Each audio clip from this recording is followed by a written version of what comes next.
கோடபாய ராஜபக்ச அவர்களுடைய கைது பெரிய அளவில் பேசப்படுகின்ற ஒரு விடயமாக மாறி இருக்கின்றது. இப்பொழுது அவருக்கு எதிராகவே சில நிலைப்பாடுகள் நடக்கிறத காணக்கூடிய மாதிரி இருக்கிறது. குறிப்பாக அவருடைய உறவினரே அவருக்கு எதிரான சாட்சியாக மாறி இருக்கின்றார். ஆக இது தொடர்பான விடயங்கள் சமூக பரப்புல மிகப்பெரிய அளவுல பேசுபொருள் ஆகி கொண்டிருக்கின்றன. இன்னொரு கட்டத்துல பார்க்க போனால் இந்த எதிர்கட்சிகளுடைய கூட்டணியில இருந்து நாமல் ராஜபக்ச அவர்கள் கோபமாக வெளியேறினதை பார்க்கக்கூடிய மாதிரி இருக்கிறது. கூட்டணி சம்பந்தமான ஒரு பேச்சுவார்த்தையிலிருந்து கோபமாக வெளியேறினதை பார்க்கக்கூடிய மாதிரி இருக்கின்றது. ஆகவே இந்த நிலைமைகளை எல்லாம் வைத்து பார்க்கின்ற பொழுது ஒன்று இந்த எதிர்கட்சியினுடைய கூட்டணியிலிருந்து பொதுஜன பெரமுன விலகி நிற்கின்றதா? ஆக இந்த பொதுஜன பெரமுன விலகி நிற்கிறதால யாருக்கு நஷ்டம் ஏற்பட போகின்றது? எதிர்கட்சியினுடைய ஏனைய கூட்டு கட்சிகளுக்கா அல்லது பொதுஜன பெரமுனவுக்கா? அது மட்டும் இல்லாமல் முதலில் நாமல் ராஜபக்ச, மஹிந்த ராஜபக்ச, கோடபாய ராஜபக்ச என்று மூவரை சார்ந்துதான் இந்த சிஐடியுடைய விசாரணைகள் எல்லாம் அமைந்திருந்ததை காணக்கூடிய மாதிரி இருந்தது. குறிப்பாக பசில் ராஜபக்சக்கு பிடியாணை பிறப்பிக்கப்படுகின்றது. நாமல் ராஜபக்ச விசாரணை கலைக்கப்பட்டார், மஹிந்த ராஜபக்ச விசாரணை கலைக்கப்பட்டார், சசீந்திர ராஜபக்ச கைது செய்யப்பட்டிருந்தார். அதே மாதிரி ஜோசிய ராஜபக்ச கைது செய்யப்பட்டிருந்தார். அதே மாதிரி ஜோசிய ராஜபக்ச மற்றும் அவருடைய சகோதரன் சார்ந்த விடயங்கள் பேசுபொருளானது. பாராளுமன்றத்துல அவர்கள் சம்பந்தப்பட்ட ஊழல், அவருடைய வாகன இறக்குமதி சம்பந்தப்பட்ட ஊழல் ஒன்று பேசுபொருளானது. ஆனால் இந்த பிரச்சனைகள் அல்லது சிஐடியினுடைய அடுத்த கட்ட விசாரணைகள் என்று வருகின்ற பொழுது கோடபாய ராஜபக்சவை சுத்தித்தான் இந்த விடயங்கள் இப்பொழுது நகர்றதை காணக்கூடிய மாதிரி இருக்கிறது. இதற்கான காரணம் என்ன என்கின்ற ஒரு கேள்வியும் எழுகின்றது. ஆக ஒன்று, எதிரணிகள்ல இருந்து பொதுஜன பெரமுன பிரிந்து நிற்கிற மாதிரியான ஒரு நிலைப்பாட்டை காணக்கூடிய மாதிரி இருக்கிறது. இது இப்ப மட்டும்தான் நடந்ததான்னு கேட்டீங்கண்டா இல்ல. நுகையகுடை என்ற ஒரு பேரணி, நுகையகுடையில ஒரு பெரிய அளவிலான பேரணி வைக்கப்படுகின்ற பொழுதும் கூட பொதுஜன பெரமுனனுடைய பிரச்சாரமாகத்தான் அந்த பேரணி அமைந்திருக்கின்றது என்று எதிர்கட்சியிலிருந்தே சில விமர்சனங்கள் மறைமுகமாக எழுந்திருந்தன. அது மட்டும் இல்லாமல் இன்னொரு வகையில இந்த விடயங்கள் தொடர்பாக பார்க்கின்ற பொழுது அதுல பிரதான எதிர்கட்சியினுடைய தலைவர் சஜித் பிரேமதாச பங்கு கொண்டிருந்தாராண்டா இல்ல. ரணில் விக்ரமசிங்க அவர்கள் பங்கு கொண்டிருந்தாராண்டா இல்ல. ஆக இந்த முக்கிய இருபெரும் கட்சிகளுடைய தலைவர்கள் அதுல பங்கு கொள்ளல. அது பொதுஜன பெரமுனனுடைய ஒரு பேரணியாகவோ பொதுஜன பெரமுனனுடைய ஒரு போராட்டமாகவோ தான் பார்க்கப்படுகிறது. ஆக இப்பொழுது எதிர்கட்சிகளிலிருந்து விலகி பொதுஜன பெரமுன நிற்கிறத காணக்கூடிய மாதிரி. நேற்றைய கூட்டத்திலும் கூட ரணில் விக்ரமசிங்க, சஜித் பிரேமதாசன், தமிழ் கட்சியினுடைய தலைவர்கள் என்று எதிரணிகளினுடைய ஒரு கூட்டு சம்பந்தமாக பேசப்பட்டிருந்தது. அந்த இடத்தில இருந்து நாமல் ராஜபக்ச கோபத்தோட வெளியேறி சென்றது பெரிய அளவிலான அதிர்வலைகளை ஏற்படுத்தியிருந்தது. பொதுஜன பெரமுன தனித்து தான் நிற்கின்றதா என்கின்ற ஒரு கேள்வி நிலைமை பலராலையும் மேற்கொள்ளப்படுகிறது. ஆனால் பொதுஜன பெரமுன பிரிந்து நின்றால் யாருக்கு நட்டம்? பொதுஜன பெரமுனக்கு நட்டமா அல்லது எதிர்கட்சிகளுக்கு நட்டமா? முன்னைய காலகட்டங்கள்ல பொதுஜன பெரமுன பிரிந்து நின்றால் அது எதிர்கட்சிகளுக்கு நட்டமாக இருந்திருக்கு. ஏனென்றால் பொதுஜன பெரமுன விட்ட ஒரு பிம்பம் ஒன்று இருந்தது. நாட்டை யுத்தத்தில் இருந்து பாதுகாத்தவர்கள், நாட்டின் மிகப்பெரிய அபிவிருத்திக்கு காரணமானவர்கள். இப்படி ஒரு பெயர் ஒன்று முன்னைய காலகட்டங்கள்ல பொதுஜன பெரமுனக்கு இருந்தது. ஆனால் இப்பொழுது அந்த பெயரே அவர்களுக்கு எதிராக மாறி இருக்கின்றது என்று சொல்ல வேண்டும். போர்க்குற்றங்கள் சார்ந்த விசாரணைகள்ல பொறுப்பு கூற வேண்டும். போர்க்குற்றங்கள் சார்ந்த விசாரணைகளால தான் இன்னும் சரியான முறையில நாட்டுக்கு சில சலுகைகள் கிடைக்கல. ஏற்கனவே கிடைக்கின்ற ஜிஎஸ்பி சலுகைகள்ல சிக்கல் நிலைமை இருக்கிறதுக்கும் போர்க்குற்றங்கள் காரணம் என்ற ஒரு விடயம் பேசப்பட்டது. இது ஒரு பக்கம் இருக்க, போர்தான் நாடு இப்பொழுது பொருளாதார சீர்குலைவுக்கு காரணமாக இருக்கிறதுக்கு காரணம். போர் தளபாடங்களுக்கு அதிகம் செலவழிக்கப்பட்டது, பாதுகாப்புக்கு அதிகம் செலவழிக்கப்பட்டது என்ற விமர்சனம் பொதுஜன பெரமுன மூல இருந்து கொண்டுதான் இருந்தது. அதாவது ராஜபக்ச குலாமினருடைய கட்சி மேல. ஆக இப்பொழுது இந்த விமர்சனம் என்றது சிங்கள மக்கள் மத்தியிலையும் இருக்கு. நாடு பொருளாதாரத்துல சிக்கல் நிலைமையை எதிர்நோக்கிறதுக்கு காரணம் கொரோனா மட்டும் இல்ல, போரும் ஒரு காரணம் தான் என்கிற விஷயம் இப்பொழுது சிங்கள மக்கள் மத்தியிலையும் நிலைத்திருக்கிறத காணக்கூடிய மாதிரிகள். ஆகவே இப்பொழுது பொதுஜன பெரமுனவுக்கு அந்த பிம்பம் இருக்கான்னு கேட்டீங்கன்னா குறைஞ்சிருக்கு இருக்கு.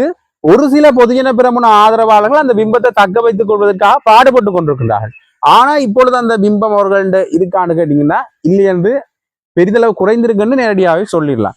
ஆக இப்ப அவர்களை விட்டுட்டு வாரது, எதிர்கட்சிகளோட கூட்ட விட்டுட்டு வாரது யாருக்கு நட்டம்ன்றா பொதுஜன பெரமுனக்கு தான் நட்டம்னு சொல்லலாம். இன்னொரு வகையில சஜித் ரணிலுடைய கூட்டணி பெரிய அளவுல பேசப்படுற ஒரு முக்கிய கூட்டணியா இருக்கின்றது. முன்னைய காலகட்டங்களிலும் இந்த கூட்டணி தொடர்பாக பேசினார்கள்லானே கேட்கலாம். அதுவும் பெரிய அளவுல கூட்டணி அமைஞ்சதா இல்ல, முதலும் பேசுபொருள் இப்பயும் பேசுபொருள், ஆனா வெற்றி இல்லை என்று சொல்லலாம். ஆனால் முன்னைய காலகட்டங்கள்ல ஐக்கிய தேசிய கட்சியில இருக்கிற ஒரு சாதாரண உறுப்பினரோ ஐக்கிய மக்கள் சக்தியில இருக்கிற ஒரு சாதாரண உறுப்பினரோ சேர்ந்துதான் இந்த பேச்சுவார்த்தைகளை நடத்துவார்.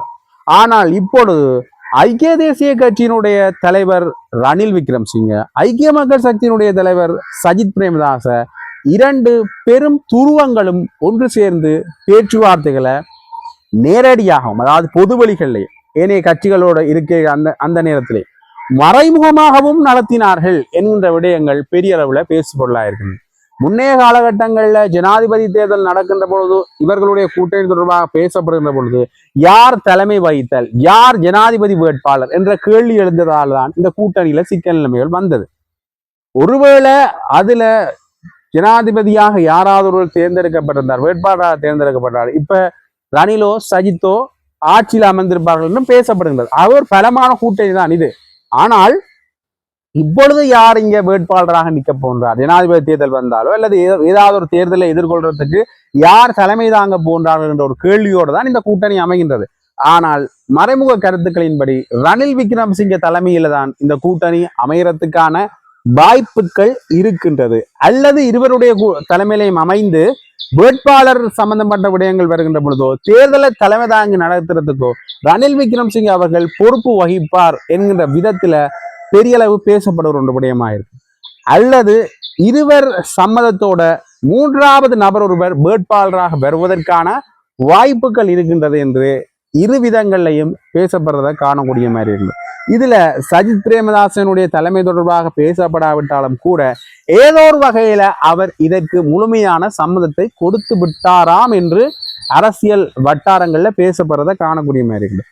ஆகவே இந்த மூன்று கட்சிகளாக பிரிந்து நிற்கின்றார்கள். பொழுது ஆளும் கட்சி எதிர்கட்சிகள்லேயே இரண்டு கூட்டு, ஒன்று இந்த சஜித் பிரேமதாசன் ரணில் விக்ரமசிங்கனுடைய கூட்டு, மற்றது பொதுஜன பிரமணம் தனித்து நிற்கிறத காணக்கூடிய மாதிரி.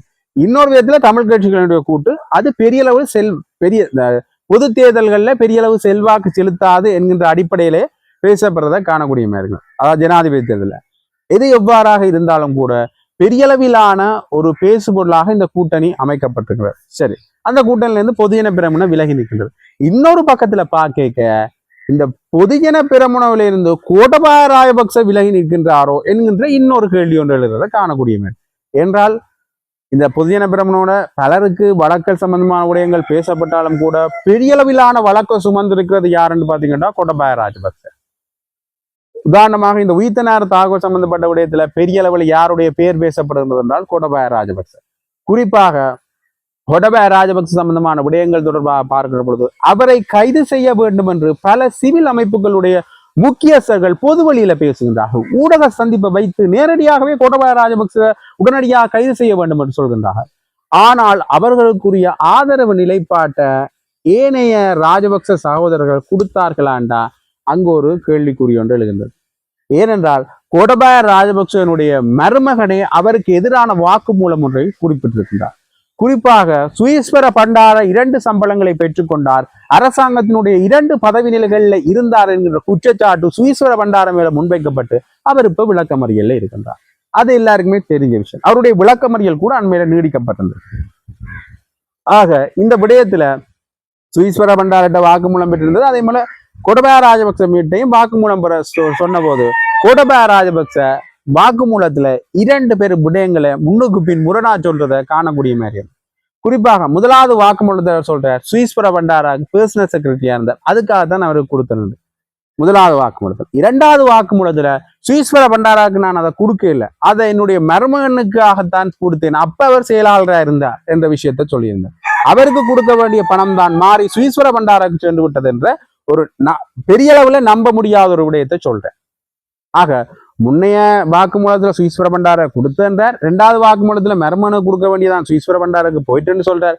ஆகவே முன்னுக்கு பின் முரணான பல கருத்துக்களை கூறுறார் என்ற சந்தேகம் சிஐடியனுக்கு வர்றதுக்கான வாய்ப்புகள் இருக்கு. அந்த அடிப்படையில் அவருடைய மருமகனை 3வது வாக்கு மூலமாக அவர்கிட்ட சில விஷயங்கள் கேட்கப்பட்ட பொழுது அவர் கோடபாய ராஜபக்ச அவர்கள் என்னட்ட ஒரு சத காசும் சம்பளமா தரையில் அந்த நேரத்துல கோடபாய ராஜபக்ச அவர்கள் ஜனாதிபதியாக இருந்த மூட்டம் அவர்கிட்ட நான் எந்த அளவிலான பணமும் பங்கல் எந்த ஒரு பதவியிலையும் இருக்கிறேன் என்ற விடயத்தை சொல்லியிருக்கார். அப்ப மூன்றாவது வாக்கு மூலம் கோடபாய ராஜபக்சவுக்கு முற்றிலும் எதிராக மாறி இருக்கின்றது.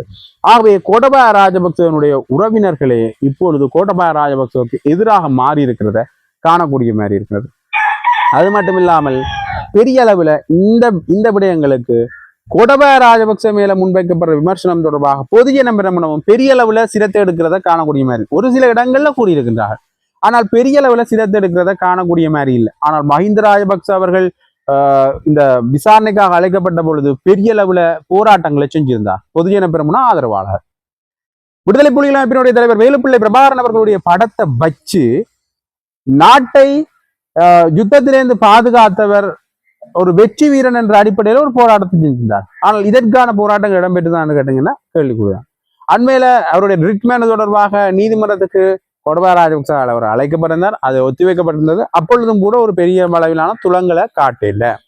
அதே மாதிரி நாமல் ராஜபக்ச அவர்கள் பொது வழிகளில் பேசுகின்ற பொழுதும் கூட இந்த விடயத்துல கொஞ்சம் சிரத்திருக்கல. எப்படி அவர் பேசுறாருண்டா பொதுஜன பிரமுனவுக்கு எதிராக இருக்கின்றது, பொதுஜன பிரமுனவு மேல குற்றச்சாட்டை முன்வைக்கின்றாக என்ற விடயங்களை தான் சொல்றாரு தவிர ஒருமனே கோடபாய ராஜபக்சவுட்டான அந்த விடயங்கள்ல கொஞ்சம் சிரத்தை எடுக்காம இருக்கிறாரோ என்ற ஒரு கேள்வி ஒன்று ஒரு ஊகமாகவும் விமர்சன அடிப்படையிலையும் பாரத காணக்கூடிய மாதிரி இருக்கிறது.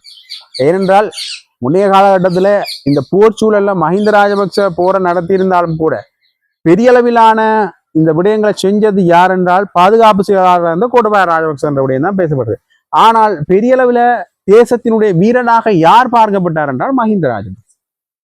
ஆக இந்த விடயங்களுக்கு அவர்களுக்குள்ளேயே சிக்கல் ஏற்பட்டு விட்டதோ என்கின்ற கேள்வி இப்பொழுது பெரிய கேள்வியாக அமைந்தது. ஆகவே பார்க்கலாம் இந்த நிலைமை எவ்வளவு தூரம் செல்ல போன்றது. கோடபாய ராஜபக்ச கைவிடப்படுவாரா அல்லது இவர்களால் காப்பாற்றப்படுவாரா அல்லது இவர்களே ஒரு காப்பாற்ற வேண்டிய சூழ்நிலையில தான் இனி வருங்காலங்களில் இருப்பார்களா என்றதை பொறுத்திருந்துதான் பார்க்க வேண்டும்.